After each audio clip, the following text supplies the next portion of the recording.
જય શ્રી રામ મિત્રો, આપણે જવાનું છું અચાનક ઊંચા કોટડા. તો આપણે ઊંચા કોટડા જવા માટે બેસી ગયા હતા બુલેટ ટ્રેનમાં. બુલેટ ટ્રેનમાં થોડા રોદા આવતા હે.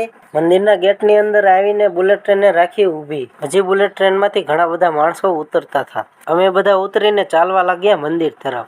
આજે મંદિરે ગળદી ઓછી હતી કારણ કે આજે હતો સોમવાર. હું હિમાંશુને લઈને ચડતો હતો ઉપર. ઢાળા ચડીને આપણે આવી ગયા મંદિરે. પછી મેં ચામુંડમાના દર્શન કરી લીધા અને ઘડીક બેઠા. બેસીને આપણે ઉપડ્યા દરિયા તરફ.